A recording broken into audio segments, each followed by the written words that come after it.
And that advice is also relevant for what we're going to talk about right now. Just days ago, the International Union for Conservation of Nature put the North American monarch on its endangered list, which means that the monarch butterfly is just 2 steps away from extinction. Butterfly farmer and author Tarisa Parrish joins us live today with a look at what you can do to help save them. Tarisa, thanks so much for joining us today. Well, thank you for having me. I'm very excited to talk about this. Of course, and obviously when people hear that the monarch butterfly is now going into extinction, when you break that down, what does it truly mean when it comes to either numbers or how that even might look for people who are maybe used to seeing monarchs? Well, I think if you talk to people who pay attention to the butterflies, what they've seen is there's been a dwindling population every year.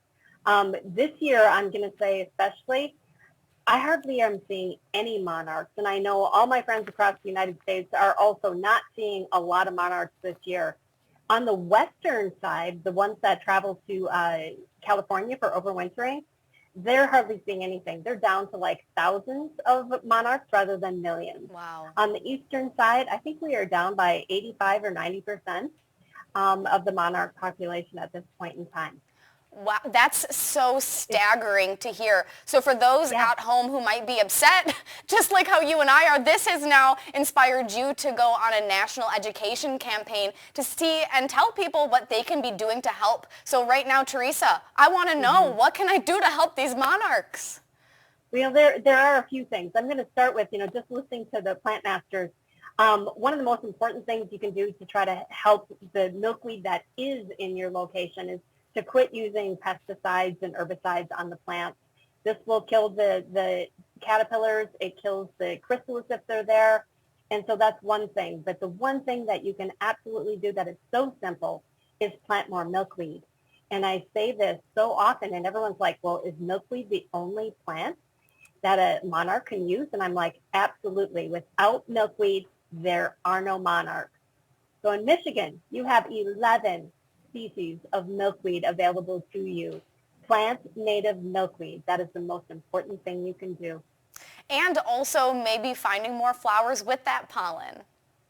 Well, yeah, so it's also important, like if you're going to set up a butterfly garden, the 3 things that you really need are your milkweed, your nectar sources, so plant some really great things, like black-eyed Susans, coneflowers, anything that has a lot of flowers that provide nectar. And then also shelter plants, because a lot of people don't know that when that caterpillar is ready to go into chrysalis, sometimes it wants to crawl off in a place where it's more protected. And so if you have shelter plants, even something as fun as just a rosemary bush, they can go hide in there. And then birds, and I know you don't have lizards there, but different predators cannot get them when they're hiding in the shelter. And Tarisa, you are an author as well, so you have tons of resources where people can find this information. Maybe what are some of those things that people could walk away with when they dive right into your book? Well, when you dive into the book is targeted toward children. And the reason why I did this is because they are our future decision makers. And I wanted to put a book out there that didn't over-science them, but really taught them some important things and really inspired and engaged them so they are educated when they're older. So one of the things that they learn, of course, in the book is to plant more milkweed and to take it one step at a time and work together and to overcome any sort of challenges that you have. There's other people out there that want to do the same thing. Just like we're talking today, we all hear this and we want to do something. So a lot of this information can be found also on my website.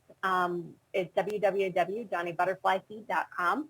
There's a place where you can contact me, and I always like to put this out there because I work with a lot of different groups, and I work very specifically with the Girl Scouts right now, working on silver awards and specialty badges for butterfly farming.